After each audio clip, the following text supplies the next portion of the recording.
Like, I mean, as a firm, like we have two alpha products and two beta products. And personally, I don't actually really know for the rest of the team, but like, personally, I've been investing in on the beta side of the space, mostly in kind of venture stuff for 9 years now. And I don't do that like professionally. Everything I do is basically market neutral, and personally, I do a lot of more directional, like buy and hold and venture investments. And I think that there are really three ways you can approach this space, and the three are very distinctive. And I think it behooves everyone to at least explore the three and then make up their mind, but not dismiss it out of hand. Like the first is, I think there's a reasonable case around Bitcoin being digital gold. Everyone's very familiar with this argument now. Hard money, blah blah blah. Um, there's a reasonable case for that, and you can choose to ascribe to it or not, and it may or may not have a part in your portfolio. If so, like buy a little bit of Bitcoin.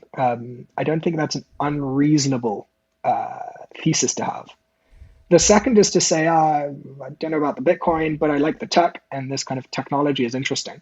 Um, and I think that's also very reasonable. Like happens to kind of be my view of the world, which is that a lot of these, cryptocurrencies are not currencies whatsoever.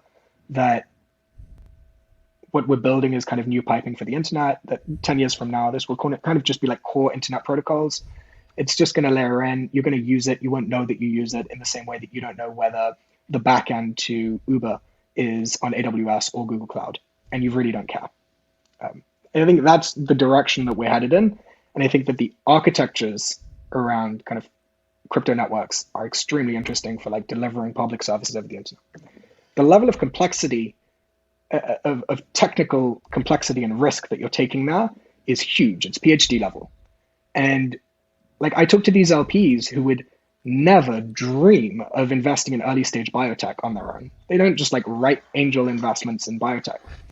But God, someone comes to them with a pitch deck, who's ex Goldman or Deutsche, and it says like distributed ledger technology and blockchain on it, and they're all over it.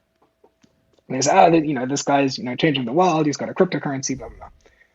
I think that if you ascribe to this kind of second idea, which is that there's an interesting technology here that's like a multi-decade kind of investment theme, you should go and find a good crypto venture manager and you should give them money and you should let them do their work over a 10-year time horizon. And then the third way of approaching the space is to say, I don't know anything about any of this and I don't really care. I don't want to have a directional view here, but I can observe like factually and objectively that we have a market which is liquid and inefficient, and there's market neutral kind of money to be made there. And I think that's kind of the third way that you can approach the space. And for myself, for my family, we do a little bit of the three. And beyond that, I think to each his own, to explore them and see whether any of them are kind of fit into that kind of portfolio for them. But I think these are like three very different ways of approaching crypto generally. And I think it makes all the sense in the world to do a little bit of the three.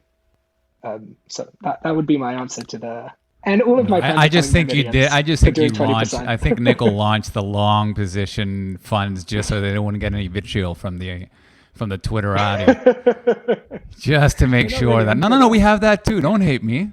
It's over there. Maybe.